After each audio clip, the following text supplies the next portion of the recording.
ناظرین کرام، رحمت رمضان نشریات میں آپ کا ایک مرتبہ پھر خیر مقدم ہے اور وقت ہوا ہے ہمارے بہت ہی پیارے فیوریٹ سیگمنٹ کا. جی ہاں، علم سے بھرپور اور علم کی روشنی سے معمور یہ سیگمنٹ، جس میں ہم علماء حق سے، علماء دین سے علم دین سیکھتے ہیں. کوئی نہ کوئی ایک ٹاپک ہوتا ہے جس پر ہم علماء کرام سے سوالات کرتے ہیں. پر علماء سے کیوں کرتے ہیں؟ یہ بھی تو بات ہے. ہم نے علم کی باتیں علماء سے کیوں سننی ہے؟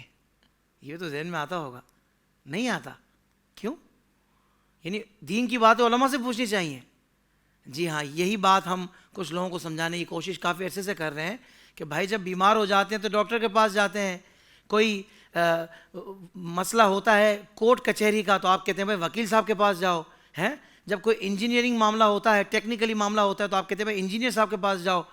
تو دین کا مسئلہ پوچھنا ہے تو پھر یہ جو سوشل میڈیا پر کچھ لوگ دینی لباس اوڑھ کر اگر بیٹھ جائیں یا سال کے کسی حصے میں دین کی باتیں سکھانا شروع کر دیں، ان سے تو نہیں سیکھنی نا. پھر دین کی بات ہم نے علماء کرام سے سیکھنی ہے.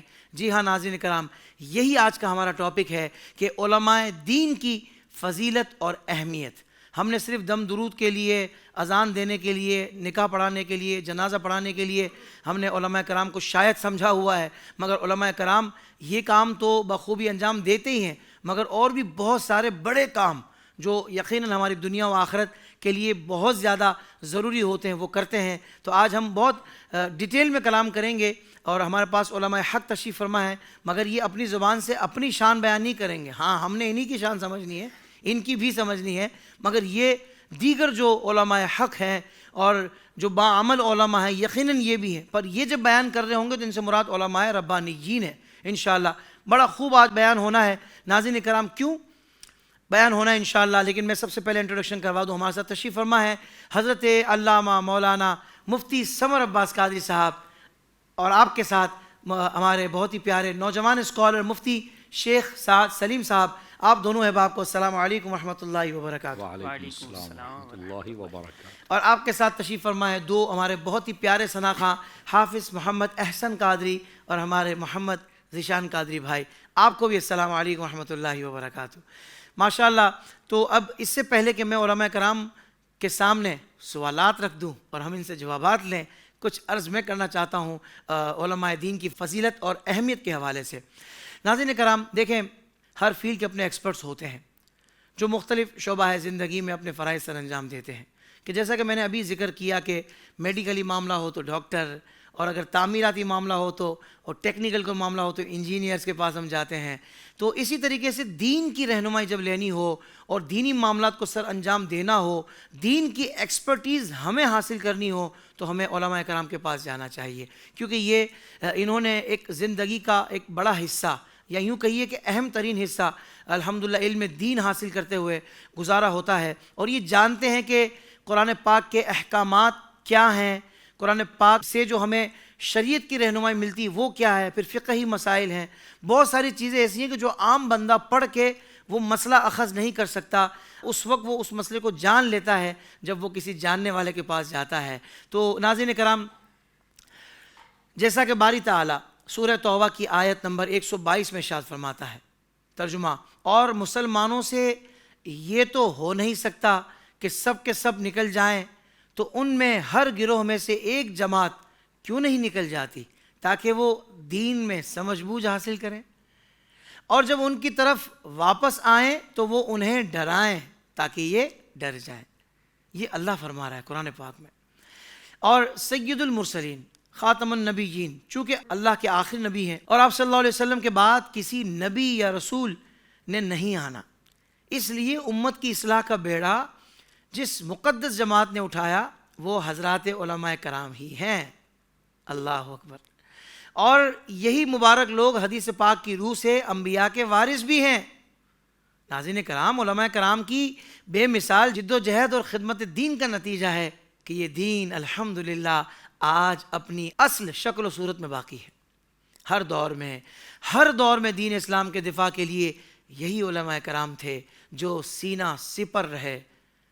فی زمانہ اسلام کو جن نئے چیلنجز کا سامنا ہے وہ کسی ہنگامہ خیز طوفان سے کم نہیں، جن میں تیزی سے ترقی کرتی سائنس کے علاوہ الحاد، بے دینی، مذہب بیزاری، عقل پرستی اور امت کو درپیش نت نئے مسائل سر فہرست ہیں، جن کے تدارک کے لیے بھی بس علماء کرام اپنے محاذ پر مصروف عمل نظر آتے ہیں۔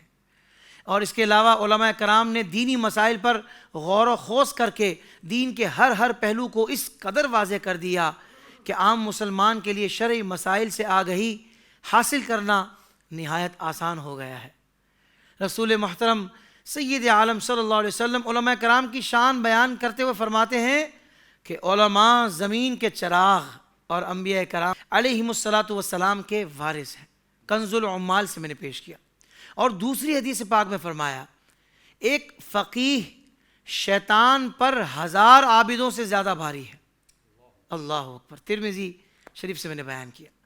حدیث پاک میں بیان ہوا کہ قیامت کے دن علماء کی سیاہی اور شہداء کے خون کا وزن کیا جائے گا تو ان کی سیاہی شہداء کے خون پر غالب آ جائے گی۔ اللہ اکبر۔ اور محترم ناظرین، علماء کی صحبت میں بیٹھنے کو عبادت قرار دیا گیا۔ تو آج ہمارا موضوع ہے علماء دین کی فضیلت اور اہمیت۔ انشاءاللہ اس موضوع سے متعلق ہم علماء کرام سے رہنمائی حاصل کریں گے اور علماء دین کا مقام و مرتبہ کیا ہے یہ جاننے کی کوشش کریں گے۔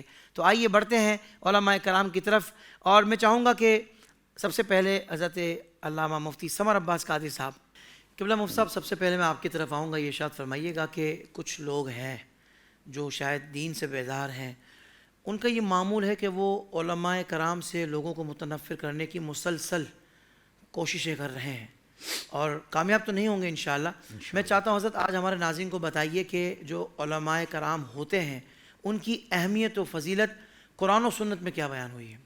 بسم اللہ الرحمن الرحیم۔ حضرت حافظ صاحب، یہ بڑا لطیف سوال آپ نے فرمایا۔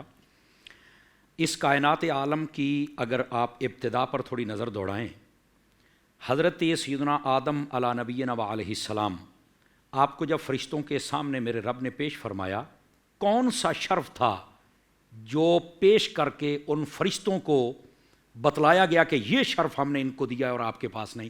وَعَلَّمَ آدَمَ الْأَسْمَاءَ، وہ علم تھا۔ اللہ اکبر۔ یہ روز اول سے یہ جو علم ہے اور جس کے پاس علم ہوتا ہے وہ عالم ہے، ان کی شان و عظمت کو بیان کیا۔ کیا بات ہے مفتی صاحب، واہ۔ تو روز آخر تک علم والوں کا ہی بول بالا رہے گا۔ لیکن آپ دیکھیں زمانے کی جب تیز اور تند ہوائیں چلتی ہیں نا، تو بسا اوقات بند کمرہ بھی ہو تو اندر گھٹا آ ہی جاتا ہے، لیکن ہمیں صفائی کرتے رہنا چاہیے۔ تو یہ وہ زمانہ ہے جس میں علماء کے خلاف بڑی تیز ہوائیں چل رہی ہیں، لیکن آپ کے اس چینل کی طرح جتنے پلیٹ فارم ہیں ان کے ذریعے سے جب پیغام حق پہنچتا رہے گا تو یہ ہر طرف سے جتنی بھی ڈسٹ ہے یہ ختم ہوتی رہے گی اور چہرہ نکھر کر سامنے آتا رہے گا۔ سبحان اللہ، سبحان اللہ۔ جہاں تک ان کے فضائل ہیں، یقین کریں حضرت حافظ صاحب، اس سے بڑی کیا فضیلت ہو سکتی ہے؟ آقا کریم علیہ السلام نے ارشاد فرمایا ان العلماء ہم ورثۃ الانبیاء، کہ یہ جو علماء ہیں یہ نبیوں کے وارث ہیں۔ واہ واہ واہ۔ آپ بتائیں اس سے بڑی کیا فضیلت ہو سکتی ہے؟ کمال کمال فضیلت۔ ٹھیک ہے، پھر نبی کریم صلی اللہ علیہ وآلہ وسلم آپ نے فرمایا العالم افضل من العابد، فرمایا جو عالم ہوتا ہے وہ عبادت گزار سے افضل ہوتا ہے۔ اس کے بہت ساری تشریحات علماء نے کی۔ ایک عالم ہے، علم ہے اس کے پاس، دوسرا عبادت گزار ہے، صوفی ہے، تہجد پڑھتا ہے، نوافل پڑھتا ہے، سارا کوئی تسبیحاں سب چلاتا ہے۔ عالم کیوں افضل ہے؟ کہا کہ جو عالم ہوتا ہے اس کا فائدہ ٹرانسفر ہوتا ہے، متعدی ہوتا ہے۔ صحیح۔ جو صوفی ہوتا ہے اس کا فائدہ اپنے تک محدود رہتا ہے۔ اس کو تھوڑا سا میں اور آسان کروں تو وہ یہ ہے کہ یہ جو عالم ہوتا ہے اس کے اور صوفی کے محنت میں فرق یہ ہے، یہ جو عبادت گزار ہے یہ جتنی محنت کر رہا ہے یہ اپنے لیے کر رہا ہے کہ میں کامیاب ہو جاؤں، میں جنت میں چلا جاؤں، میری دنیا آخرت بہتر ہو جائے، اور عالم جتنی محنت کر رہا ہے وہ حضور کی امت کے لیے کر رہا ہے، واہ واہ، ان کا عقیدہ ٹھیک ہو جائے، یہ جنت میں چلے جائیں، ان کی اصلاح ہو جائے۔ یہی وجہ ہے کہ اس کا فائدہ آگے متعدی ہوتا ہے، ٹرانسفر ہوتا ہے۔ اس کو کار خیر لینے کے بہت سارے سبب اور ذریعے مل جاتے ہیں۔ کیا؟ جب اصلاح کرتا ہے 500 1000 2000 بندہ، اور اب تو سوشل میڈیا کی دنیا ہے، لاکھوں بندے جب سنتے ہیں، جب وہ اپنی اصلاح کرتے ہیں تو سب کا ثواب اس کے کھاتے میں آ جاتا ہے۔ واہ واہ واہ، یہی وجہ ہے کہ عالم کے بارے میں فرمایا گا نوم العالم عبادت، عالم سو بھی رہا ہے، نیند میں بھی ہے تو فرمایا کہ یہ بھی اس کی عبادت میں وقت شمار ہو رہا ہے. کیوں؟ فرمایا وہ سکون اس لیے نہیں دے رہا کہ میں نے صبح اٹھ کے منڈی میں جانا ہے, میں نے فلاں جگہ جانا, اتنی دیر ڈیوٹی کرنی ہے. وہ سو اس لیے رہا ہے کہ تاکہ میں فریش ہو کر صبح اللہ کا قرآن صحیح طریقے سے پڑھ اور سمجھ سکوں, حضور کا فرمان صحیح طریقے سے پڑھ اور سمجھ سکوں. تو فرمایا اس کی جو نیت ہے اس نے اس کے سونے کو بھی عبادت بنا دیا ہے. سبحان اللہ, سبحان اللہ. یہ علماء کی فضیلت ہے. حضرت حافظ صاحب یہ جو ماہنامہ فیضان مدینہ ہے, میں اب آپ سے گزارش کروں گا اس کو بھی لے کے پڑھیں, بڑی کمال کی چیز ہے, علم کا خزانہ, یقین فرمائیں. اس کے ہوتے تو 60-70 صفحے ہیں, لیکن میرے حساب سے یہ 400-500 کتابوں کا مجموعہ ہوتا ہے. واہ واہ واہ واہ. تو اس کے اندر ایسے کمال کی باتیں, سبحان اللہ, مدینہ مدینہ, زبردست. یہ ماہنامے کے اندر بھی یہ مضمون میں نے پچھلے سال ایک مرتبہ پڑھا تھا, مجھے وہ حدیث آج تک یاد ہے, میں آپ نے سوال کیا تو آپ کو سناتا ہوں. فرمایا جب قیامت کا دن ہوگا اللہ رب العزت کی بارگاہ میں ایک عالم کو پیش کیا جائے گا, تو اللہ رب العزت اس وقت حضرت سیدنا جبرائیل امین علیہ السلام کہ جبرائیل یہ عالم ہے امت مصطفیٰ صلی اللہ علیہ وسلم کا, فرمایا اسے لے جاؤ میرے محبوب پاک کے پاس, اور میرے محبوب اس وقت حوض کوثر پر لوگوں کو پانی پلا رہے ہیں, وہاں پر لے کے جاؤ. فرمایا جب حضرت جبرائیل امین علیہ السلام اس عالم کا بازو پکڑ کر آقا کریم علیہ السلام کی خدمت میں لے کے جائیں گے, تو آقا کریم سب کو پانی پلا رہے ہوں گے, وہ جو برتن ہیں نورانی ان کے اندر ڈال کے. لیکن جب عالم کی باری آئے گی تو نبی پاک اپنے مبارک چلو سے حوض کوثر کا پانی بھر کے اس عالم کو پلائیں گے. اللہ اکبر. آپ اندازہ فرمائیں اس بات کا. یعنی ان لوگوں کا تو میں یہ سمجھتا ہوں جنازہ نکل گیا جو کہتے ہیں مولوی بخشے گئے تھے اسی بھی بخشے جائیں گے, تھوڑے پلے کی رہا جی. دیکھو اگر آپ کا کسی سے اختلاف ہے تو جرت کریں, اس کا نام لیں, اس کی غلطی بتائیں. اور ویسے بھی اگر آپ کسی کی غلطی بتاتے ہیں نا تو میری جان ہمت یہ کریں, اس کی اگر ایک غلطی ہے نا تو اس کی جو 100 اچھائیاں ہیں وہ بھی کبھی بیان کرو. ہمیشہ مکھی گند پر بیٹھتی ہے, وہی تمہیں نظر آتا, اس کی اچھائی کیوں نہیں نظر آتی؟ تو آپ مہربانی کریں, اگر آپ میں ہمت ہے, اخلاقی جرت ہے, تو دونوں پہلو چیک اینڈ بیلنس اس کو برابر رکھنا چاہیے تاکہ مسئلہ حل ہوتا رہے. اچھا, یہ قیامت والے دن عالم دین کا مقام و مرتبہ ہوگا. اور پھر آقا کریم علیہ الصلوۃ والسلام سے پوچھا جائے گا, یا رسول اللہ صلی اللہ علیہ وسلم آپ نے سب کو پانی پلایا ہے, برتنوں کے اندر جب عالم آیا ہے تو آپ نے اپنے مبارک ہاتھوں سے, ید اللہ والے ہاتھوں سے پانی پلایا. فرمایا تم محنت اپنے سامان کے لیے کرتے تھے, یہ محنت ایمان کے لیے کرتا تھا, یہ میرے دین کے لیے محنت کرتا تھا. تو فرمایا اس کا صلہ یہی بنتا ہے جو میں یہاں دے رہا ہوں. سبحان اللہ. تو علماء کی فضیلت نبی پاک صلی اللہ علیہ وسلم نے آپ نے اپنے ابتدائی گفتگو میں بھی فرمایا, یوزن یوم القیامت مداد العلماء وعدم الشہداء. فرمایا قیامت والے دن علماء کے کلموں سے نکلنے والی جو سیاہی ہوگی اسے, اور جو شہیدوں کے جسموں سے نکلنے والا خون ہوگا اسے تولا جائے گا. فرمایا فیرجح مداد العلماء, علماء کی سیاہی غالب آ جائے گی, زیادہ ہو جائے گی, علی دم الشہداء, یہ شہداء کے خون پر. قربانی انہوں نے بھی دی ہے, اپنے خون سے دی ہے اور دین کے لیے دی ہے, لیکن اس کے لیے خاص ایک میدان سجدہ, ایک جگہ ہوتی ہے جہاں پر یہ ہوتا ہے. اور عالم جیسے جیسے دن گزر رہے ہیں ہر فتنے کے سامنے کھڑا ہے, تو یہ بھی اسی مجاہد کی طرح کھڑا ہے. اس کی قلم سے نکلنے والی سیاہی جیسے اس مجاہد کے جسم سے خون نکلا اس سے دین کی بقا ہوئی, یہ جو عالم کی قلم سے سیاہی نکل رہی ہے اس سے بھی دین کی بقا ہو رہی ہے. اللہ اکبر. اللہ. وہ میدان میں ایک خاص میدان سجا, لیکن اس کا ہر روز میدان سجا ہوا ہے, یہ سب کے سامنے اس کی وضاحت کر رہا ہے. اس واسطے ان دونوں چیزوں کو برابر کہا گیا. حضرت حافظ صاحب علماء کے جو فضائل و مناقب آقا کریم صلی اللہ علیہ وسلم نے بیان فرمائے, اگر یہاں ایک ایک بیان کرے بہت لمبا ہو جائے گا. میں صرف ایک بات کہنا چاہتا ہوں, بڑے بڑے دنیا دار, بڑے بڑے حاکم آئے اور ختم ہو گئے. یہ ایک بہت ہی پیاری کتاب ہے علم فقہ کے موضوع پر, ہدایہ شریف, اس کا جو پہلا حصہ ہے نا جی, اس کے ابتدائی صفحات حاشیے کے اوپر یہ حدیث شریف موجود ہے جو میں عرض کرنے لگا ہوں, اور یہ سارا نچوڑ سامنے آ جائے گا. نبی پاک علیہ السلام نے ارشاد فرمایا, من صار بالعلم حیا ثم لم يمت ابدا. فرمایا جو بندہ علم کے ساتھ جی گیا وہ پھر کبھی مر سکتا ہی نہیں ہے. اللہ. یہ علم جو زندگیاں ہیں ان میں سے ایک زندگی کا نام علم ہے, اللہ. شعور کا نام علم ہے. فرمایا جو علم کے ساتھ جی گیا, اور یہاں علم سے مراد علم دین ہی ہوتا ہے جس کی فضیلت. اچھا, اس کا کوئی یہ مطلب نہ سمجھے کہ ہم علم دنیا کو نہیں مانتے, بھائی ہم مانتے ہیں نا. ہم یہ کہتے ہیں دنیا کا ہر وہ علم جو دین کے تابع ہو جائے اور اس کے ذریعے سے دین کے کام کو پھیلانے میں آسانی ہو جائے, فائدہ ہو جائے, ممد اور معاون ثابت ہو جائے, اس کی بھی فضیلت ہے. کیا بات ہے. میتھ کا علم ہے, اس کو لے لیں, ہمیں کیا ہے جی, وہ جتنے مرضی الجبرے پھیرتے رہے, ہمیں کیا ہے اس سے. لیکن ہم یہ کہتے ہیں اگر تم نے اس لیے سیکھا ہے کہ آپ اس سے زکوٰۃ کا نصاب بتائیں گے، آپ وراثت کے مسائل بتائیں گے، آپ ٹائم بتائیں گے، آپ اس کے ساتھ یہ جتنا سفری معاملات اس کے میل ہوتے ہیں، کلومیٹر ہوتے ہیں، یہ بتائیں گے، تو انڈرسٹوڈ بات ہے، اس کے ساتھ تو ثواب ہی ثواب ہے نا۔ اسی طرح جتنا بھی کوئی بھی علم ہے، جب وہ ممد اور معاون ثابت ہو جائے گا تو وہ سیکھنا بھی آپ کے لیے فائدہ مند ہو جائے گا، اس کا ثواب بھی ہو جائے گا۔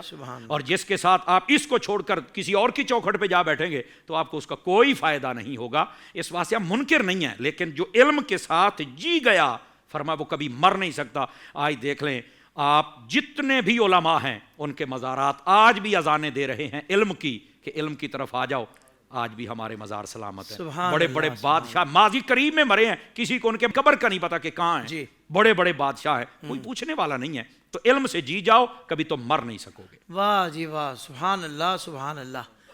ابتدا ہی اتنی شاندار ہے ماشاء اللہ، تو پھر آپ سوچ سکتے ہیں کہ عروج کیسا ہوگا۔ ابتدا میں عروج ہو گیا ماشاء اللہ۔ اللہ آپ کو جزائے خیر عطا فرمائے۔ قبلہ شیخ سعد سلیم صاحب آپ کی طرف آؤں گا۔ مفتی صاحب نے علم کے جو فوائد ہیں، فائدے ہیں، اس پر بڑا خوبصورت کلام فرمایا ہے۔ میں چاہوں گا اس پر بھی آپ کلام ضرور فرمائیں، مگر ساتھ ہی ساتھ یہ ارشاد فرمائیں کہ علماء کی صحبت میں بیٹھنے کے کیا فوائد ہیں۔ الحمدللہ الذی اکبر والصلاۃ والسلام علی سید البشر۔ اولاً حافظ صاحب میں اپنے ایک دل کی بات یہاں شیئر کرنا چاہوں گا، اور وہ یہ ہے کہ ٹیکنیکلی اگر دیکھا جائے، جب ایک پرفارمر ہوتا ہے اور کسی منچ پہ جاتا ہے تو منچ کا جو انوائرمنٹ ہوتا ہے نا، وہ اس کے ذہن پر، اس کی انرجی پر بڑا اثر انداز ہوتا ہے۔ چونکہ ہمارا تعلق کوئی تقریباً 3 سالہ ہے جی، اور ہر سال ہی آپ کا منچ دیکھتے ہیں، سیٹ دیکھتے ہیں، کریٹیوٹی نظر آتی ہے۔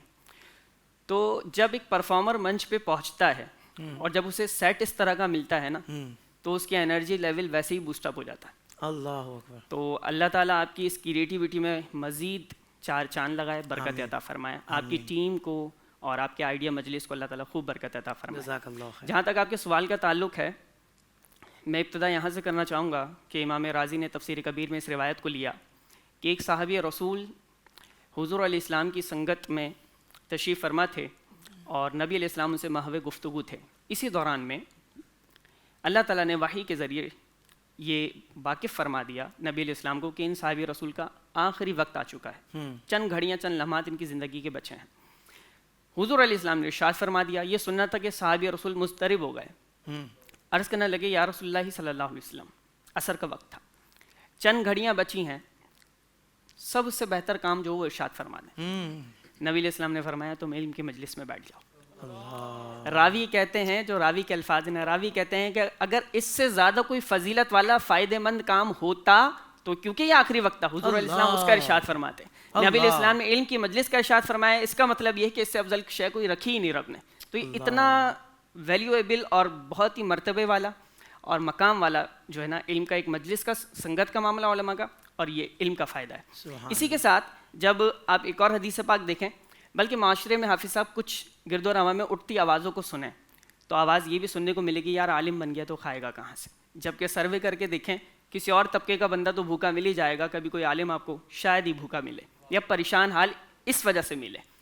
تو بھائی عالم بن جائے گا تو کھائے گا کہاں سے؟ تو اس کا جواب تو حضور علیہ السلام نے واضح طور پر حدیث مبارکہ میں دے دیا۔ نبی علیہ السلام نے فرمایا من طلب العلم تکفل اللہ برزقہ، فرمایا جو علم کی طلب میں لگ گیا اللہ اس کے رزق کا ضامن خود بن جاتا ہے۔ اللہ، تو پھر کس بات کی ٹینشن ہے؟ اسی کے ساتھ جیسا کہ علامہ صاحب نے بھی حدیث پیش کی، مشہور زمانہ حدیث علماء سے سنتے رہتے ہیں، ترمذی شریف کی روایت، فرمایا العلماء ورثۃ الانبیاء، علم کا فائدہ تو یہ ہے کہ نبی کی وراثت میں تمہارا حصہ شامل ہو جائے گا، یہ علم کا فائدہ ہے۔ پھر ایک اور بات ہے، مسلم شریف کی روایت، انسان مر جاتا ہے، اعمال کے دفتر سمیٹ دیے جاتے ہیں، قبر میں 3 چیزیں فائدہ پہنچاتی ہیں، ان میں سے ایک یہاں پہ بھی کوٹ کر رہا ہوں میں، اور وہ ہے علم ینتفع بہ، فرمایا وہ علم جس کے ذریعے لوگ فائدہ اٹھائیں۔ تو علم کا تو یہ فائدہ ہے کہ قبر میں جانے کے بعد بھی ثواب پہنچتا ہے۔ حضرت مولا علی کرم اللہ وجہہ الکریم کی طرف منسوب حافظ صاحب ایک بڑا ہی پیارا کال میری نظروں سے گزرا، فرمایا لیس الیتیم الذی قد مات والدہ، کا حقیقی یتیم وہ نہیں ہے جس کا باپ مر جائے، جس کے والد مر جائیں، بلکہ فرمایا ان الیتیم یتیم العلم والادب، فرمایا جو علم اور ادب سے محروم ہو جائے اصل یتیم وہ ہوتا ہے۔ اسی طرح دوران مطالعہ میں دیکھ رہا تھا تو ایک بڑا ہی کمال نقطہ حکیم الامت مفتی احمد یار خان نعیمی علیہ الرحمہ نے لکھا، فرماتے ہیں کہ جو عادت عبادت کی تیاری میں ہو نا وہ بھی عبادت بن جاتی ہے. یہ ایک اصولی بات ہے. جو عادت عبادت کی تیاری کے لیے ہو وہ بھی عبادت بن جاتی ہے, یعنی وہ عادت بھی اب عبادت شمار ہوگی, اس پہ بھی ثواب ہے. اسی کے ساتھ جو جملہ لکھا تھا وہ یہ تھا, یہی وجہ ہے کہ عالم کا سونا بھی عبادت ہے, کیونکہ عالم سوتا ہے تو وہ انرجی حاصل کرتا ہے, وہ سکون حاصل کرتا ہے, وہ ریلیکسنگ موڈ میں جو ہے وہ چارج ہو رہا ہے, تاکہ اور چارجنگ کے ساتھ اور انرجی کے ساتھ اور جذبے کے ساتھ, ذوق اور شوق کے ساتھ اور جنون کے ساتھ دین کی خدمت کر سکے. یہ ہے علم کا فائدہ کہ جب بندہ علم کی راہ میں لگتا ہے تو اس کی عادتیں بھی عبادت میں شمار ہونے لگتی ہیں. کیا بات ہے, سبحان. اسی کے ساتھ حافظ صاحب ایک بہت ہی اہم ترین حدیث مبارکہ سنن الکبریٰ کی ہے. حضور علیہ السلام نے فرمایا, دیکھیں 4 کیٹیگرائز کر دیا نبی علیہ السلام نے, فرمایا 4 گروہ جو ہے نا وہ نجات یافتہ ہیں. ان میں سے میرا اور آپ کا مرتبہ ایک ہونا چاہیے. ہمارے ناظرین بھی اسے ڈیسائیڈ کریں گے آج کہ اس میں سے ہم نے ایک مرتبہ لازمی حاصل کرنا ہے. حدیث پاک کیا, نبی علیہ السلام نے فرمایا کہ جب تم صبح اٹھو تو تم اس حال میں اٹھو کہ کن عالمن, تم عالم ہونے چاہیے ہو, نہیں او متعلمن, تم علم حاصل کرنے والے طالب علم تو ہونے چاہیے ہو. فرمایا یہ بھی نہیں او محبن, تمہارے دل میں ان کی محبت ہونی چاہیے. واہ واہ واہ. فرمایا یہ بھی نہیں او متبعن, تم ان کی اتباع کرنے والے ہونے چاہیے. اللہ. اب اس مقام پہ رک کے میں بتاؤں کہ کشف الخفا کی روایت میں ایک اور لفظ ہے او مستمیعن. متبعن کے بجائے اتباع کرنے والے نہیں بلکہ یہ لفظ ہے مستمیعن, تم ان کو سننے والے ہونے چاہیے. معلوم ہوا کہ آپ کو اگر کسی عالم کی فزیکلی سنگت صحبت گیدرنگ نہیں مل سکی تو آپ سوشل میڈیا پہ ان کی کلپس سن کے بھی اس فضیلت میں شمار ہو سکتا ہے کہ او مستمیعن, تم ان کو سننے والے ہو. سب سے آخری جو درجہ سب سے آخری درجہ فرمایا کم سے کم ان کو سننے والے ہونے چاہیے. پھر فرمایا ولا تکون الخامس فتہلک, فرمایا 5ویں نہ ہونا ورنہ ہلاک ہو جاؤ. آج ہمارے ناظرین میں ہر سننے والا یہ طے کرے کہ ہم کس کیٹیگری میں کھڑے ہیں. کم از کم ان میں سے ہمارا کوئی ایک درجہ لازمی ہونا چاہیے. دنیا کے اپنے پیمانے ہیں. لوگ کہتے ہیں کہ بیسٹ فرینڈ کون ہوتا ہے, جس کے پاس مال و دولت حسن و جمال زیادہ ہو یا شہرت زیادہ ہو. حضور علیہ السلام نے جامع صغیر کی روایت فرمایا کہ اچھا ہم نشین وہ ہے, بیسٹ فرینڈ وہ ہے, اچھا ہم نشین وہ ہے کہ جب اسے تم دیکھو تو تمہیں خدا یاد آئے. واہ واہ واہ. جب وہ بات کرے تو تمہارے علم میں اضافہ ہو جائے.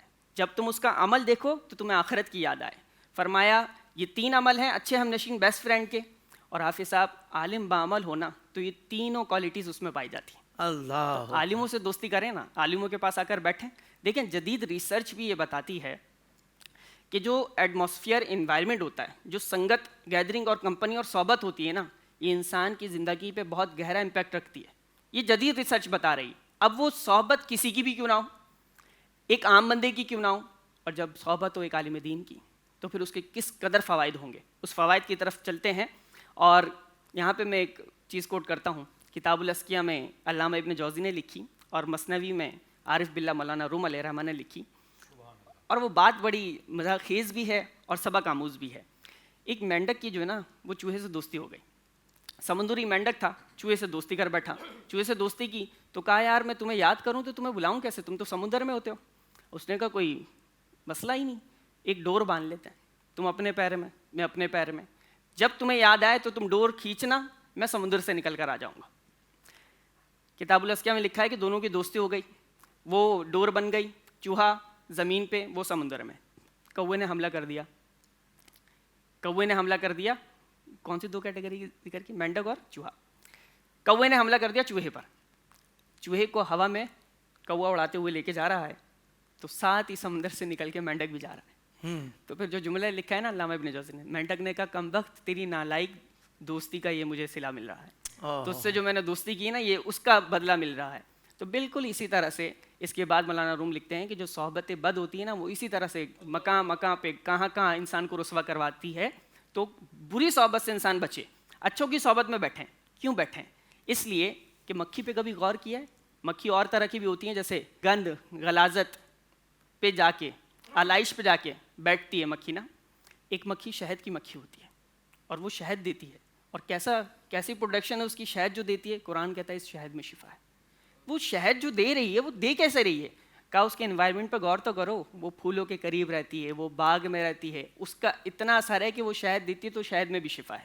ایک مکھی کو بھی اچھی صحبت ملے تو اس کے جو پروڈکشن نکل رہی ہے اس میں شفا ہے. کیونکہ انسان ایک امتی جب عالم دین کی صحبت میں رہے گا تو وہ کیا فائدے پائے گا. یہ ساری عقلی تناظر میں بات کر رہا تھا. فقیہ ابو لیث سمرقندی رحمۃ اللہ تعالیٰ علیہ فرماتے ہیں کہ بندہ علماء کی صحبت میں بیٹھے نا, استفادہ نہ بھی کرے, فائدہ حاصل نہیں کرنا چاہ رہا, بس آ کر بیٹھ گیا ہے, کا نہ چاہتے ہوئے بھی اسے 7 فائدے حاصل ہوں گے. اچھا 7 نہ چاہتے ہوئے, بالکل شارٹ 7. فرمایا سب سے پہلے تو اس کا طلبہ میں شمار ہو جائے گا, جو طالب علم کے فضائل وہ اس کو ملیں گے. فرمایا جب تک اس مجلس میں بیٹھا رہے گا گناہوں سے بچا رہے گا. سبحان. دوسرا فائدہ فرمایا اسی کے ساتھ جب اپنے گھر سے نکلتا ہے تو اس پر رحمت نازل ہوتی ہے. فرمایا اسی کے ساتھ یہ جو حلقہ مجلس پہ رحمت نازل ہو رہی ہے نا, جب تک بیٹھا رہے گا اس پہ بھی رحمت نازل ہوتی رہیں گی. واہ واہ. فرمایا جب تک علم کی باتیں سنتا رہے گا فرشتے اس کی نیکیاں لکھتے رہیں گے. سبحان. اور فرمایا فرشتے اس کے عمل سے خوش ہو کر اسے اپنے پروں سے ڈھانپ لیں گے. واہ واہ واہ. اور فرمایا آخری بات, فرمایا اس کا ہر قدم گناہوں کا کفارہ, درجات کی بلندی اور نیکیوں میں ذاتی کا سبب بن جاتا ہے. یہ 7 فائدے اگر علماء کی صحبت میں بیٹھے. آخری جملہ حافظ صاحب نظروں سے گزرا اور بڑا ہی کمال. وہ جملہ یہ تھا کہ اچھے لوگوں کی صحبت میں بیٹھا کرو, اچھے لوگوں کی صحبت میں بیٹھا کرو, کیونکہ سنار کا کچرا بھی بادام سے مہنگا ہوتا ہے. یہی بات ہے کہ علماء کی صحبت میں کوئی حقیر فقیر ذرہ بے توقیر شے کیوں نہ ہو, قیمتی اور گوہر نایاب بن جاتی ہے. کیا کہنے. واہ واہ واہ شیخ صاحب, سبحان اللہ سبحان اللہ. بھائی بہت ہی خوبصورت اور سلجھی ہوئی گفتگو آپ نے فرمائی ہے, اور یقیناً سننے والے بھی اشش کر رہے ہوں گے. اللہ آپ کو جزائے خیر عطا فرمائے. بڑھتے ہیں قبلہ مفتی سمر عباس صاحب کی طرف, اور ہمارا جو عنوان ہے وہ ہے عالم دین کی اہمیت و فضیلت. شوہر کے حقوق, بیوی کے حقوق, بچوں کے حقوق, والدین کے حقوق. حضرت جی سے سنے سارے. علماء کے بھی حقوق ہوتے ہیں حضرت. دیکھیے پوری دنیا کے اندر جتنے طبقہ ہائے زندگی سے تعلق رکھنے والے لوگ ہیں ان سب کے رائٹس ہوتے ہیں. واہ واہ واہ. ان سب کے حقوق ہوتے ہیں. سبحان اللہ بھائی سبحان اللہ. اور ہر ملک کے اندر باقاعدہ طور پر ان کو طے کر دیا گیا ہے. زبردست. لیکن یار علماء کے حقوق نہیں ہیں, یہ کیسے ہو سکتا ہے؟ اللہ اکبر. حضرت مولا مرتضیٰ شیر خدا مشکل کشا رضی اللہ تعالی عنہ, آپ کا فرمان اقدس ہے کہ علماء کے حقوق ہیں. پوچھا کہ حضرت علماء کے کیا حقوق ہیں؟ آپ نے سب سے پہلا جو حق بیان کیا فرمایا علماء کا احترام کرنا. سب سے زیادہ رسپیکٹ آپ ایک عالم کو دیتے ہیں. اگر یہ دیں گے تو آپ نے اس کا حق ادا کیا ہے. سبحان اللہ. کسی نے کہا حضرت ٹھیک ہے ہم اس کی رسپیکٹ کریں گے, ہم احترام کریں گے, کوئی اور بھی حق ہے؟ فرمایا ہاں ہے. وہ کیا ہے؟ فرمایا کہ تم نے محبت بھی اسی سے کرنی ہے. یعنی علماء لور بننے کا بھی حکم دے دیا گیا تمہیں. کیا کہنے ہیں ان سے مطلب احترام اپنی جگہ پہ, محبت اپنی جگہ پہ. واہ واہ. ٹھیک ہے. اچھا تیسری بات حضرت مولا علی شیر خدا آپ فرماتے ہیں کہ پھر ان کی اطاعت بھی کرنی ہے. یہ علماء کے حقوق میں سے تیسرا حق ہے. صحیح. ہاں کہتے ہیں نا آرڈر از آرڈر. بھائی یہ کوئی اپنی بات نہیں کرتا, اس کی اطاعت کرنا عالم کی اس لیے ضروری ہے اور اس کے رائٹس میں سے ہے کہ یہ جب کسی چیز کا بھی آرڈر کرتا ہے تو یہ اپنا نہیں ہوتا, بلکہ یہ یا اللہ کا حکم ہوتا ہے یا اس کے پیارے حبیب کا حکم ہوتا ہے صلی اللہ علیہ وسلم. اس لیے اس کی بات کو ماننا ضروری ہوتا ہے. تو حضرت مولا علی شیر خدا نے فرمایا یہ اس کا چوتھا حق ہے.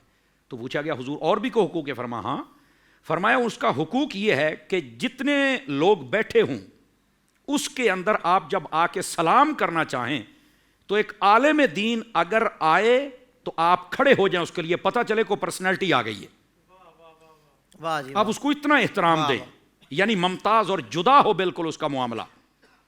اور فرمایا کہ اگر آپ آئے ہیں اور کچھ احباب بیٹھے ہوئے ہیں, عالم بیچ میں ہے, تو فرمایا سب کو ویسے سلام کہیں اور عالم کے پاس چل کے ہاتھ میں ہاتھ دے کے مصافحہ کر کے ہو سکے تو چوم بھی لیں تاکہ پتہ چلے کہ یہ ہے وہ عالم جو دوسروں سے ممتاز ہے. کیا کہنے مفتی صاحب. واہ واہ واہ. یہ علماء کے حقوق ہیں. سبحان اللہ. اور صرف یہاں تک بات نہیں, حضرت مولا علی شیر خدا فرماتے ہیں علماء کی مدد کرنا, ہیلپ کرنا, یہ بھی ان کا حق ہے. ایک ہوتا ہے ظاہری طور پر اپنی ضروریات, اور یہ یاد رکھیے اگر آپ خلفائے راشدین کی ہسٹری کو بھی پڑھیں تو انہوں نے بھی یہ حقوق طے کیے تھے. یہ جتنے بھی امام ہیں یا مؤذن ہیں یا مدرس ہیں, ان سب کے لیے یہ تنخواہوں کا جو انتظام ہے یہ ہیلپ ہی ہوتی ہے نا. تو یہ کیوں ہے؟ اس لیے کہ یہ دینی کام جب کریں تو فکر معاش اور اپنی اولاد اور اپنے جتنے بھی معاملات ہیں ان کی طرف سے یہ ڈسٹرب نہ رہیں, تو اس لیے فرمایا ان کا یہ انتظام کر دیا جائے. تو عالم کو ایک تو یہ چیز اس کا تعین ہونا چاہیے اس کے لیے. دوسری بات یہ ہے عالم کتابیں لکھ رہا ہے, عالم پڑھا رہا ہے, عالم نے مدرسہ بنایا ہوا ہے, تو آپ ہیلپ کریں گے تو وہ نظام آگے چلے گا نا. تو اس اعتبار, یہ دونوں اعتبار سے, اس کی ذاتی اعتبار سے بھی اور اس کی ذات سے جو قوم کو فائدہ ہو رہا ہے, اس پلیٹ فارم پہ چل کر بھی اس کے ساتھ ہیلپ کریں تاکہ وہ سارے کا سارا پیغام اچھے طریقے سے پہنچا سکے. یہ بھی علماء کے حقوق میں سے ایک حق ہے. اور فرمایا کہ سوال کرنا یہ بھی علماء کا حق ہے. مطلب کیا ہے کہ اب عالم بیٹھا ہے تو تم سوال کرو تاکہ پتہ چلے کہ تمہیں اس بات کا نہیں پتا، تو تم نے یہ ایرے غیرے نتھو خیرے سے نہیں پوچھنا، ریڈی میڈ قسم کے، ڈسپوزیبل قسم کے، اور یہ بڑے عجیب و غریب قسم کے آج کل مفکر بنے ہوئے ہیں، ان سے نہیں، عالم سے کرنا ہے۔ حق اس کا ہے، چونکہ وہ ایکسپرٹ ہے اس شعبے کا، تو آپ اس کے پاس تو جا ہی نہیں رہے۔ حق اس کا ہے اور آپ اس حق کو کسی اور جگہ دے رہے۔ کیا کہنے اور حضرات علماء تشریف فرما ہے، ظلم کی تعریف یہ ہے کہ جس کا حق کو اسے نہ دیا جائے تو یہ ظلم ہوتا ہے۔ تو یہ جب عالم سے سوال نہیں کرتے، یہ تو ظلم کرتے ہیں یہ کسی اور پھر اس کا نتیجہ جو ہوتا ہے وہ سب لوگوں کے سامنے آ جاتا ہے۔ اللہ، تو یہ علماء کے حقوق میں سے ہے۔ اور صرف یہاں تک بات نہیں، حضرت ابو ذر غفاری رضی اللہ عنہ آپ نے فرمایا کہ عالم کا جو حقوق ہیں، رائٹس ہیں، ان میں سے ایک حق یہ ہے کہ جب بھی آپ ان سے بات کرنا چاہیں تو فرمایا پہلے آپ ان کی خدمت میں ریکویسٹ پیش کریں کہ ہم آپ سے بات کرنا چاہتے ہیں، ہمیں اجازت ہے؟ آپ پہلے اجازت لیں۔ ٹائم یہاں سے وہ حضرات غور کریں، رات 12 بجے فون کر دیتے ہیں، جب جی چاہتا فون، ہماری بحث ہوگی، مسئلہ تیری ہوئی ہماری تو نہیں نہ ہوئی۔ بابا خدا کا خوف کرو، اللہ کے بندے، اجازت لے لیا کرو، پوچھا تو کرو۔ فون اٹھانے کا ہمارا مطلب یہ ہوتا ہے خدا نہ خواستہ کوئی ایمرجنسی نہ ہو کسی کے ساتھ، لیکن وہ اپنی بحث وہ ادھر سینگ پھنسائے ہوئے ہوتے ہیں اور ہمیں کہتے ہیں کہ آ کے یہ فیصلہ کر دو۔ ابے ہم جتنا بھی بتائیں آپ کا نہیں ہوگا۔ تو یہ عالم کے حقوق میں سے ایک حق ہے۔ اور اسی طرح میں آخری بات آپ کی خدمت میں عرض کرتا ہوں، فرمایا عالم کا حق یہ ہے کہ بلا وجہ سے دشمنی نہ کی جائے، اور اگر کوئی غلطی خطا ہو جائے تو پردہ پوشی کی جائے۔ فرمایا جو دو کام عالم کے حق میں یہ نہیں کرے گا، فرمایا دنیا میں بھی رسوا ہوگا، آخرت میں بھی رسوا ہوگا۔ اور آج دیکھ لو جتنے علماء کے مخالف تھے، آج دیکھ لو ان کا کیا حشر ہو رہا ہے۔ میں صرف ایک چھوٹی سی مثال دیتا ہوں، یہ جدید ٹیکنالوجی کو نا آگے لا کے تو علماء کو پیچھے، چاند دیکھنے والا مسئلہ دیکھ لیں آپ۔ یہ ٹیکنالوجی ہے تو مولویوں کی ضرورت ہی نہیں ہے، جب جی چاہتا تھا چاند چڑھا دیتے تھے۔ علماء ادھر ہی ہیں، ان کی عزت و وقار پہلے سے بھی بڑھ گئی، وہ ٹیکنالوجی والے کدھر ہے جو علماء سے ٹکرائے تھے اور کہتے تھے ان سے زیادہ تو میں علم جانتا ہوں؟ کدھر ہے بھائی؟ کہاں ہے؟ کیا تعارف ہے تیرا؟ تو جب گھر والے نہیں جانتے ایسا ہی ہے۔ تو یہ ایک مثال ہے، صرف میں نے ایک ایگزامپل دی جو اوورال ساری دنیا اس کو جانتی ہے۔ تو کہنے کا مقصد یہ حضرت ان لوگوں کو سمجھنا چاہیے یہ علماء کے حقوق ہیں، اور اللہ رب العزت علماء ربانیین کو بھی توفیق بخشے کہ وہ اپنی تمام تر صلاحیتوں مطابق دین پڑھیں، سمجھیں اور پھر اس کی خدمت کریں، اور عوام کو بھی چاہیے کہ ان کے تمام تر حقوق اور رائٹس ان کا دھیان رکھیں۔ سبحان اللہ، سبحان اللہ۔ مجھے لگتا ہے شاید پہلی مرتبہ اس انداز سے جو علماء کے حقوق ہیں وہ آپ نے اور ہم نے سنے ہوں گے، تو شاید پہلے سن لیتے تو پہلے ہم وہ کہتے ہیں نا کہ الرٹ ہو جاتے۔ تو واقعی یار آج بھی اگر سنے ہیں نا تو آج سے ہی نیت کر لینا، اگر کوئی ایسی کوتاہیاں ہم سے ہوئی ہیں، علماء کے حق یا ان کے حقوق ہم سے تلف ہوئے ہیں، تو ہم ان سے انڈیویجولی معافی مانگ لیں اور ان سے معذرت کر لیں، اور آئندہ زندگی ہم یہ نیت کریں انشاءاللہ کہ علماء کرام سے ادب کے ساتھ محبت بھی کرنی ہے۔ ظاہر بات ہے جس طرح آپ مجھے کہہ سکتے ہیں آئی لو یو، اس طرح ان کو تو نہیں کہہ سکتے، ادب کے ساتھ کہنا ہے کہ حضرت آپ سے بڑی محبت ہے، تو وہ تھوڑا سا ادب کے ساتھ محبت کا اظہار بھی کرنا ہے۔ حضور صحیح جا رہا ہوں نا میں؟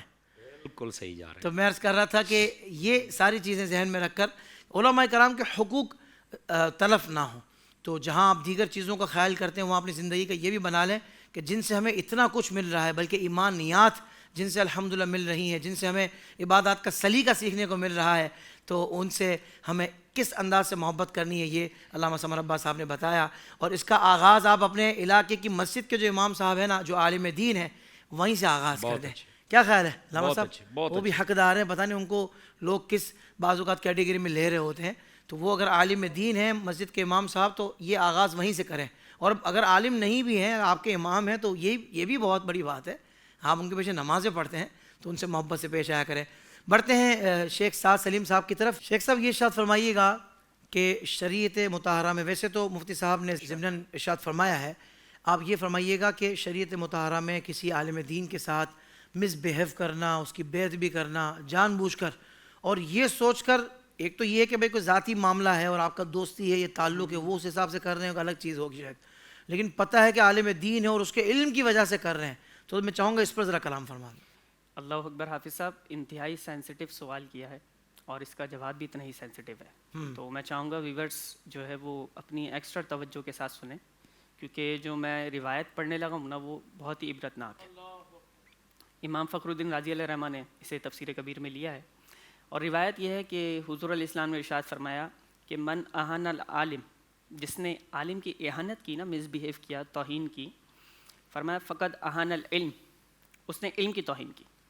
اچھا. فرمایا ومن اہان العلم، اور جس نے علم کی توہین کی، فقد اہان النبی، فرمایا اس نے نبی علیہ السلام کی توہین کی ہے. فرمایا ومن اہان النبی، جس نے نبی کی توہین کی، فقد اہان جبریل، اس نے جبریل کی توہین کی. اس نے جبریل کی توہین کی. فرمایا ومن اہان جبریل، اور جس نے جبریل کی توہین کی، فقد اہان اللہ، اس نے اللہ کی توہین کی. فرمایا ومن اہان اللہ، اور جو اللہ کی توہین کرے، فرمایا اہانہ اللہ یوم القیامہ، اللہ اس کو قیامت کے دن ذلیل و رسوا کر دے گا.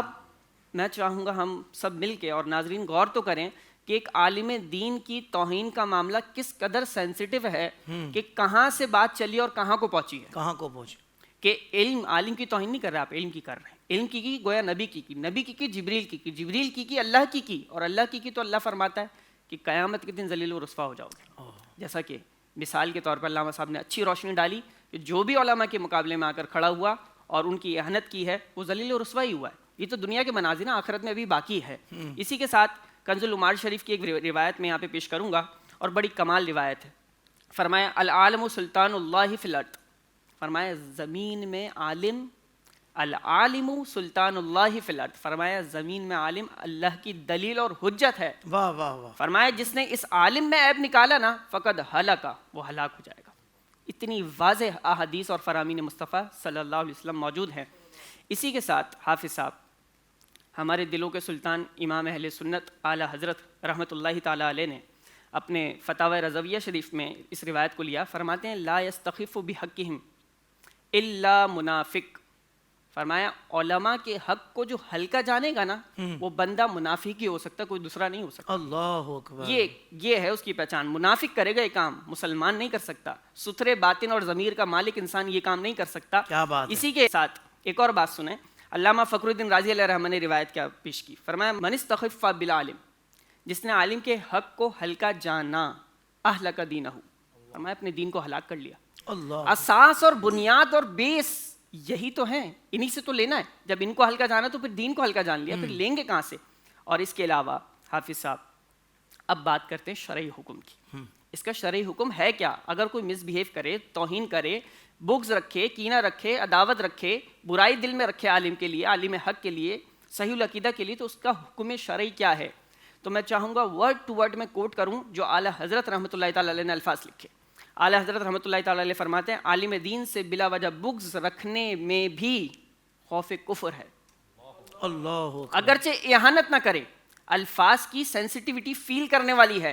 فرمایا بلا وجہ، ایک تو وجہ کے ساتھ، فرمایا بلا وجہ بغض رکھنے میں بھی خوف کفر ہے، اس کا اندیشہ یہ کفر پہ مرے گا. اور فرمایا اگرچہ اہانت نہ کرے، مس بہیو نہیں کر رہا لیکن دل میں بغض ہے کا، اس کا بھی اندیشہ کفر پہ مرے گا. مزید فرماتے ہیں، فرمایا اگر عالم دین کو اس لیے برا کہتا ہے نا کہ وہ عالم ہے، علم کی وجہ سے برا کہہ رہا ہے، تو صریح کافر، دائرہ اسلام سے باہر ہو جائے گا. یہ اعلیٰ حضرت رحمۃ اللہ تعالیٰ علیہ کا فتویٰ. فرمایا دائرہ اسلام میں اس کی گنجائش ہی نہیں ہے، باہر ہو جائے گا اگر عالم ہونے کی وجہ سے اس سے برائی رکھ رہا ہے. فرمایا اگر بوجہ علم اس کی تعظیم کرتا ہے، رسپیکٹ کرتا ہے، اس کو عزت دیتا ہے، لیکن اپنی کسی دنیاوی خصومت کے باعث، کسی پرپس کے تحت، کوئی دنیاوی ریزن ہے، کوئی تجارتی معاملہ ہے، کوئی بینیفٹ کا معاملہ ہے، اس وجہ سے گالی دیتا ہے، نعوذ باللہ، تحقیر کرتا ہے، تو سخت فاسق اور فاجر ہے، گناہگار ہے. ایسی صورت میں بھی کیا علم کی وجہ سے عزت تو کر رہا ہے، رسپیکٹ تو دے رہا ہے، لیکن دل میں بغض رکھا ہوا ہے، اسے برا بھلا کہہ رہا ہے عالم کو، کا سخت فاسق اور فاجر ہے یہ آدمی. اور فرمایا اگر بے سبب رنج رکھتا ہے، کیا ہی الفاظ استعمال فرمائے، فرمایا اگر بے سبب رنج رکھتا ہے، کوئی وداؤٹ ریزن، تو اعلیٰ حضرت فرماتے ہیں مریض القلب خبیث الباطن ہے. کہ یہ تو دل کا بھی مریض ہے، یہ تو باطن کا بھی گندا ہے. یہ ایسا بندہ ہے، یہ کیسا بندہ ہے. اور فرمایا اور اس کے کفر کا اندیشہ ہے. اور کیسے کفر کا اندیشہ ہے؟ کہ یہ بندہ اپنا ٹائم لکھ لے، سمجھے گویا کہ یہ میرے الفاظ ہیں، یہ ہم کہہ رہے ہیں. آپ سوچیں جو علماء کی توہین کرے، انبیاء کے وارث کی توہین کرے، تو اس کا کفر پہ اندیشہ ہے مرنے کا. آخری بات حافظ صاحب اور نقطے کی بات ہے، اعلیٰ حضرت علیہ رحمہ نے تنویر الابصار کے حوالے سے کوٹ کی. فرمایا اوتوا العلم درجات، قرآن میں اللہ فرماتا ہے کہ اللہ عالموں کے درجوں کو بلند فرمائے گا. پھر اعلیٰ حضرت کا جملہ، اعلیٰ حضرت فرماتے ہیں کہ جو شخص عالم کو گرانا چاہے گا اللہ اس کو دوزخ میں گرائے گا. تو جو عالم کو گرانا چاہے گا اللہ اسے دوزخ میں گرائے گا.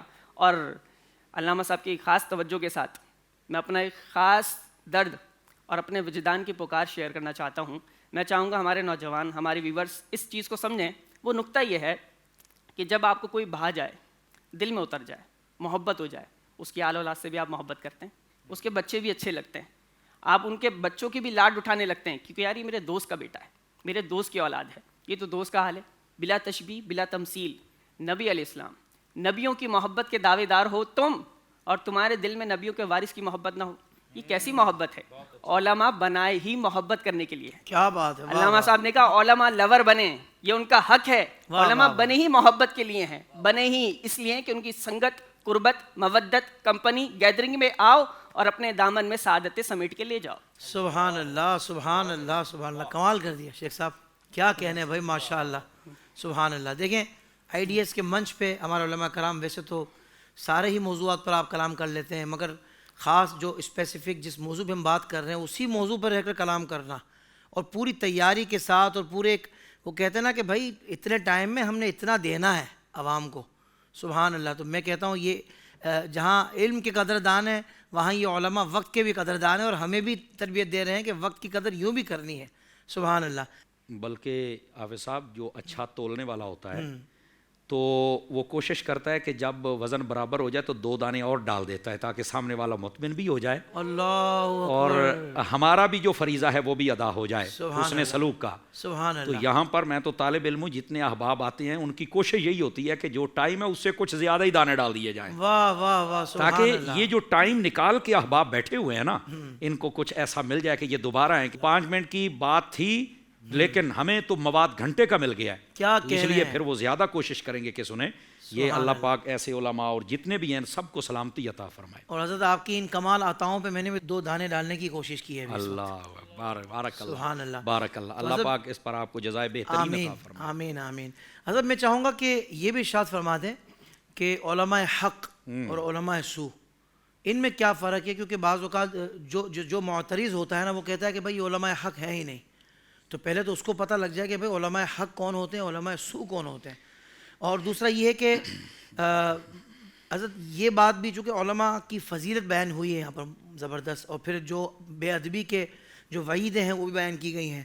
تو عالم بیسیکلی کسے کہتے ہیں یہ بھی اگر مختصراً بیان ہو جائے تو سبحان اللہ. جہاں تک آپ کے پہلے سوال کا تعلق ہے نا، یہ تو میں سمجھتا ہوں کہ آپ نے دکھتی رگ کے اوپر ہاتھ رکھ دیا ہے. اللہ اکبر. زمانے کی نبض پہ اوپر ہاتھ رکھنے والی بات ہے. آج کل اصل مسئلہ یہاں سے خراب ہوتا ہے کہ جب علماء کا لبادہ اوڑھ کر کچھ لوگ اپنی پوزیشن لوگوں کے سامنے یہ رکھتے ہیں کہ میں بھی عالم ہوں، لیکن جب منہ سے بول رہے ہوتے ہیں تو وہ سوائے پرانی گاڑی کے دھواں مارنے کا اور کچھ بھی نہیں ہوتا، نفرت پھیلا رہے ہوتے ہیں اللہ اکبر. اور پورے ماحول کو خراب کر رہے ہوتے ہیں. لیکن ہم یہ سمجھتے ہیں کہ یہ گاڑی ہے، اس کو 4 ٹائر لگے ہوئے. نہیں نہیں نہیں نہیں نہیں، ادھر گاڑی اور ادھر داڑھی، وہ اپنا ماحول خراب کری، یہ اپنا. اصل بات یہ ہے کہ جو علماء حق ہوتے ہیں نا ان کی کچھ نشانیاں بیان کی گئی ہیں اور اس کو سمجھنا ہوگا، اس کے بغیر اس کا حل نہیں ہے. آپ کہیں گے پھر وہ بتا دیں تاکہ جو ہمارے ناظرین ہیں ان کے لیے آسانی ہو جائے. سبحان اللہ. جو عالم حق ہوتا ہے، عالم ربانی ہوتا ہے، آپ لفظ حق پہ غور کر لیں تو سمجھ آ جائے گی. وہ اپنی طرف سے ملاوٹ نہیں کرے گا. یہودی عیسائی کیوں مار کھا گئے؟ ان کے عالموں نے اپنی طرف سے ملاوٹ کی ہے اور آج تک وہ ذلیل و رسوا ہو رہے ہیں. اور جو مسلمان علماء ہیں اور بالخصوص عالم حق، عالم ربانی، وہ ملاوٹ نہیں کرتے. جو مرضی ہو جائے بات حق اور سچ کی کریں گے. آپ ہسٹری اسلام کی اٹھا کے دیکھ لیں، لوگوں نے اپنی گردنوں کے نذرانے پیش کیے لیکن حق بات کو نہ چھپایا اور نہ ہی اسے پیچھے ہٹے. عالم حق جو ہوتا ہے اس کی ایک نشانی یہ ہے کہ وہ سب سے بڑی بات، جب بھی وہ بات کرے گا نا تو اس کو ناز اپنے علم پہ نہیں ہوگا، اس کو ناز ادب پہ ہوگا کہ میں اس گفتگو کر کے جو اللہ اور اس کے رسول اور صحابہ اور اہل بیت ان کا ادب اور عشق پھیلا رہا ہوں نا، وہ کل سرمایہ اس کو سمجھے گا. کیا بات کہ ہے. یہ ہے اصل میری وہ چیز جو دنیا اور آخرت میں مجھے فائدہ دے گی. کیا بات ہے. ٹھیک ہے. جو عالم سو ہوتا ہے وہ کوشش کرتا ہے کہ میں کتاب بتاؤں، میں اس کا صفحہ بتاؤں، میں اس کا نمبر بتاؤں، لیکن ہوتا وہ رانگ نمبر ہے. اصل وہ بتانا چاہتا کہ میرے پاس بہت کچھ ہے، لیکن وہ اس کو اس طریقے سے ایکسپلین کر ہی نہیں سکتا جو کہ ایک ایکسپرٹ بندہ کر سکتا ہے. لیکن جو عالم حق ہوتا ہے اس کی گفتگو سے ہی آپ کو ٹھیک 5 منٹوں کے بعد آپ کسی پوزیشن پر پہنچ جائیں گے کہ یہ بندہ کیا کہنا چاہتا ہے. اور جو عالم سو ہوتا ہے وہ باتیں بڑی کرے گا لیکن جب اگلی بات کرے گا زہر اگلے گا. یہ نہیں, یہ نہیں, وہ یوں نہیں ہے. اگر کوئی بندہ یہاں تک اگر کہتا ہے کہ صحابی ہونا کو بڑی فضیلت نہیں, مسلمان ہونا بڑی فضیلت ہے, اور وہ بڑے نمبر بتا رہا ہے, تو آپ اس کو عالم حق سمجھیں گے, اللہ آپ عالم سو سمجھیں گے اس کو. جی اور ہے ہی عالم سو. صحابی ہونا کیوں نہیں رتبہ بھائی؟ آقا کریم نے فرمایا لا تمس النار من رآنی وآمن بی, فرمایا اسے آگ چھو ہی نہیں سکتی جس نے مجھے دیکھا اور کلمہ پڑھ لیا. اللہ, تو یہ صحابی ہونا کو فضیلت نہیں. بلے بھائی کلمہ پڑھنے سے اگر کسی کے پاس ایسا ہے تو بتا نا. تو یہ لوگ نمبر تو بتا رہے ہیں, حدیث بتا رہے ہیں, انٹرنیشنل نمبر بتا رہے ہیں, لیکن اپنا انٹرنیشنل ہونا نہیں بتا رہے کہ میں انٹرنیشنل میں کیوں کہاں کھڑا ہوں. تو جو عالم حق ہوتا ہے اس کی گفتگو میں ادب اور محبت, اور جو عالم سو ہوتا ہے اس کی گفتگو میں یہ نمبریں شمریں سب کچھ ہوگی, لیکن ہے کہ 2 نمبری بھی رج کے ہوگی اس کے اندر, بے ادبی گستاخی کی طرف لے کے جائے گا. پہلی بات. دوسری بات یہ جو عالم حق ہوتا ہے اس کا جو علم ہوتا ہے اس کے مطابق اس کا عمل ہوتا ہے. صحیح. آپ اس کی ایک زندہ مثال, بہت سارے لوگ ہیں, حضرت عطار کو لے لیں, زندہ مثال ہے. کوئی ایک بات, مطلب کوئی ایک ایسا شعبہ چھوڑا ہی نہیں ہے جس کے اندر آپ نے قوم کی تربیت نہ فرمائی ہو. اگرچہ کئی لوگوں کو اس پر بھی اعتراض ہوتا ہے کہ کیلا رکھنے کا طریقہ بتا دیا تو کھیرے کاٹنے کا بتا دیا, تو میں نے کہا چلو اگر یہ آپ کے مزاج کے مطابق بات نہیں بھی ہے, نہیں مان لیتے ہیں, یہ آپ کی دعوت اسلامی کو بنے اگر 43 سال ہو چکے ہیں, یہ 2 چیزیں آپ کو اچھی نہیں لگی, تو باقی جو 43 سالوں میں اچھی لگی ہے وہ بھی کبھی بیان کر لو نا. شرم اور حیا نہیں آتی ہے؟ تم کیا دین کا کام کرو گے, تم تو یہ رکھنا سکھا رہے ہو. کمال والی بات ہے یار. نبی پاک صلی اللہ علیہ وسلم آپ سیرت طیبہ, سنت طیبہ, ان کو ذرا پڑھ کر تو دیکھیں. آقا کریم علیہ السلام نے کیا کچھ نہیں سکھایا یار, ہمیں کیا کچھ نہیں سکھایا. تو مطلب کہنے کا یہ ہے کہ وہ بس ایسے ہی. لیکن میں حضرت عطار کی بات اس لیے کر رہا ہوں, عالم حق, عالم ربانی, جو بات کرتے ہیں عمل پہلے, لوگوں میں ٹرانسفر بعد میں کرتے ہیں. اللہ. اور جو عالم سو ہوتا ہے اس کا ٹارگٹ ہوتا ہے کہ میں نے یہ ایک کلپ بنانا ہے. اس نے جو پڑھا ہے نا, جو اس کے تھنک ٹینکوں نے اسے دیا ہے کہ یہ بات ہے جو وائرل ہو سکتی ہے یا اس کے ساتھ ایک نیا شوشہ ہو سکتا ہے, اس کو جو انہوں نے فیڈ کیا ہے نا, اس نے الٹی کرنی ہے. میں اس کو یہ نہیں کہتا ٹرانسفر, اس نے الٹی کرنی ہوتی ہے, اور وہ الٹی ہوتی ہے, دیکھ لو, وہ اندر رہ نہیں نہ سکتی. اور وہ صرف اس نے بنائے ہوئے کہ یہ 5 منٹ کا میرا کلپ ہے, میری سپیچ سنو. میں کہا ظاہر سی بات ہے, کتا بھی بھونکے کوئی تو سن نہیں لیتا ہے نا, تو پھر بندہ ہے, کوئی تو تیری بھی سنے گا نا. لیکن بات یہ ہے کہ تمہاری وجہ سے انقلاب کس چیز میں آیا ہے, اصلاح کتنے بندوں کی ہوئی ہے, دین کے قریب کتنے آئے ہیں, یا یہ بتاؤ دین کے باغی کتنے ہوئے ہیں, بے پردہ کتنے ہوئے ہیں. جی یہ بات ہے. تمہاری وجہ سے اگر کوئی مولوی ہو کے یہ کہے اپنے آپ کو, اب میں نے یہ خود بات سنی اس لیے کہہ رہا ہوں, کسی نے پوچھا کہ شراب, کہتا نہیں اگر 40% کم نشہ ہو تو پھر کوئی مسئلہ نہیں ہے. اور تو کون ہے تعین کرنے والا؟ میوزک کے بارے میں سوال ہوتا ہے یار, ایسے مایوس مفکر بیٹھے ہوئے ہیں. یہ عالم سو کی بات کر رہا ہوں, علم ہے لیکن غلط ہے, غلط راستے پہ, شیطان کے ہتھے چڑھے ہوئے ہیں. میوزک کی بات کہہ رہا نہیں, میوزک تو بالکل منع نہیں ہے, وہ اشعار کو شرکیہ ہو تو پھر بات ہے. کمال والی بات ہے یار. حالانکہ حدیث شریف میں ہے یہ جو گانا ہے یہ زنا کا منتر ہے, اب اسے یہ سمجھ نہیں آ رہی. تو یہ عالم سو ہوتا ہے جو بیچ میں سے لوگوں کو ان کی من پسند کے مطابق راستے فراہم کرنے کی کوشش کرتا ہے. یہ عالم سو ہوتا ہے. اور پھر اگلی بات بڑی ہی توجہ طلب ہے کہ جو عالم حق ہوتا ہے اور عالم سو ہوتا ہے, یاد رکھ لیں عالم حق کبھی بھی قرآن و حدیث کا مرادی اور مقصودی معنی اس کو کبھی بدلے گا نہیں. صحیح, جو مرضی ہو جائے, کوئی پسند کرتا ٹھیک ہے, نہیں کرتا اس نے بیان کرنا ہے, اور جو دوسرا ہے بدلے گا. میں ایگزامپل کے طور پہ ایک حدیث شریف آپ کے سامنے رکھتا ہوں. آقا کریم علیہ السلام نے فرمایا لا تتخذوا قبری عیدا وفی روایت لا تجعلوا قبری عیدا. اب یہ حدیث ہے, اس کا مفہوم یہ ہے, فرمایا میری قبر کو عیدگاہ نہ بنانا. اب یہ حدیث شریف ہے. اب اس کا مفہوم کیا دے رہے ہیں؟ جو عالم سو ہے, ٹھیک ہے, جو رانگ نمبر ہے, وہ کیا کہہ رہا ہے؟ وہ کہتا جی نبی پاک نے فرمایا میری قبر کو عیدگاہ نہ بنانا, عیدگاہ میں تم جاتے ہو بڑا رش لگاتے ہو, حضور نے اپنی قبر پر جانے اور رش لگانے سے منع کیا ہے. ایسے ہی تم کہتے ہو مدینے بلا لو اور ہم بھی مدینے جائیں, ہم بھی رمضان مدینہ دیکھیں, تو وہاں پر جانے, یہ تو حدیث ہے, میں بتا رہا ہوں, تمہیں تو کسی نے بتایا ہی نہیں ہے, یہ تمہیں کوئی نہیں بتائے گا, ہم بتائیں گے. وہ سامنے والا کہتا بابرے یہ حدیث ہے, صحاح میں ہے, نمبر یہ ہے اور یہ ہے وہ.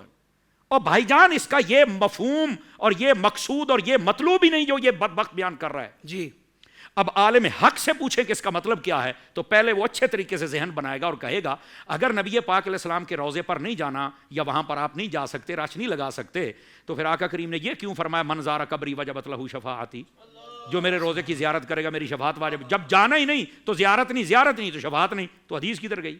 پھر آقا کریم نے یہ کیوں فرمایا علیہ السلام جس سے ہو سکے مدینے میں مرے قیامت والے دن مدینے میں مرنے والوں کی شفاعت کروں گا؟ اب جب جانا ہی نہیں ہے تو پھر یہ کیا ہو رہا ہے؟ تم کہتے ہو رش لگانے. میرے آقا کریم علیہ السلام نے فرمایا من حج فلم یزرنی فقط جفانی، جس نے حج کیا اور بعد میں میری زیارت کو نہیں آیا، یہ قیامت کی صبح تک کے لیے یہی حکم ہے. تو فرمایا وہ بے وفا ہے، اس نے جفا کی، اس نے محبت کا حق کی نہیں ادا کیا. تو اب 40 فل کیپیسٹی حج 40 لاکھ کا ہوتا ہے، ٹھیک ہے؟ آپ 40 لاکھ بندہ جب مکے سے حج کر کے مدینے آئے گا، رش تو پھر نہیں نہ لگے گا، کوئی نہیں نہ ہوگا وہاں. نہیں علامہ صاحب ہوگا تو صحیح. تو میں نے کہا پھر وہ جو کہہ رہا ہے حدیث بیان کر کے کہ یہاں رش نہیں لگانا، تو یہ 40 لاکھ کدھر جائیں گے؟ یار ہم تو سر پکڑ کے بیٹھ گئے، آپ نے تو سارا کچھ گھما کے رکھ دیا. میں نے کہا گھمایا اس نے تھا، میں تو سیدھا چڑھا رہا ہوں، سیدھی سڑک یہ شفاعت نگر کی ہے، ہم تو اس راستے اس وے پہ چڑھا رہے ہیں آپ کو. اب وہ کہے گا کہ یار یہ تو بات ٹھیک ہے، لیکن اب اس کا اصلی اور مقصودی مفہوم کیا ہے؟ اب وہ سنیے. وہ اس کا مفہوم یہ ہے، آقا کریم صلی اللہ علیہ وسلم نے فرمایا میری قبر کو عیدگاہ نہ بنانا. حضرت حافظ صاحب وجد آئے گا، وجد. اس نقطے پر جو مقصودی ہے اور مطلوبی ہے اور محبوبی ہے جس کو بیان کرنا چاہیے وہ یہ ہے. امت کے تمام علماء نے لکھا اس بات کو. وہ فرماتے ہیں کہ آقا کریم علیہ السلام کے فرمانے کا یہ مطلب نہیں جو یہ بدبخت نکال رہا ہے کہ میری قبر پہ نہیں آنا اور رش نہیں لگانا جیسے عیدگاہ میں لگتا ہے. فرمایا عیدگاہ میں سال میں صرف بندے 2 مرتبہ جاتے ہیں، باقی عیدگاہ خالی پڑی رہتی ہے. فرمایا میری قبر پر صرف 2 مرتبہ نہ آنا، جب جی چاہے آنا. تم عیدگاہ میں 2 مرتبہ جاتے ہو تو تمہاری وہاں جا کے عید ہو جاتی ہے، میرے روزے پہ جب آؤ گے تمہاری تب عید ہو جائے گی. اللہ اکبر، کتنا الٹا مطلب بتا رہا تھا وہ. یہ ہے یہ ہے عالم سو کتنا الٹا بتا رہا تھا. بس وہ ہے ہی الٹا. اللہ اب سمجھ آ رہی ہے جی؟ صرف ایک ایگزامپل میں نے ابھی قرآن کی آیات اور احادیث بہت ہے جن کی میں مثال دے سکتا ہوں. فرمایا عیدگاہ میں 2 مرتبہ جاتے ہو، دونوں مرتبہ تمہاری عید ہوتی ہے. میری قبر کو ایسے نہ سمجھنا کہ 1-2 مرتبہ جائیں گے تو عید ہوگی، جب آؤ گے تب عید ہوگی. تیری دید ہو گئی میری عید ہو گئی. کیا بات ہے، تیری جب کے دید ہوگی جب ہی میری عید ہوگی. سبحان اللہ. کیا کہنے، آگے نہ سمجھ کیا بات، کتنا بڑا ڈفرنٹ ہے یار دونوں کے اندر. یار یہ کیا چیز ہے؟ یہ ہے اصل عالم حق اور عالم ربانی. اور دوسری طرف عالم سو جو لوگوں کی سوچ کو نبی پاک علیہ السلام سے دور کر رہا ہے، صحابہ سے دور کر رہا ہے، اہل بیت سے دور کر رہا ہے. تو خدا ایسوں سے ہمیں محفوظ فرمائے. میں معزز علماء کرام کا دل سے شکریہ ادا کرتا ہوں. آپ نے بہت خوبصورت گفتگو فرمائی. ابھی بھی سوالات باقی ہیں جو میں نے علماء کرام سے کرنے تھے، مگر دامن وقت میں گنجائش نہیں ہے.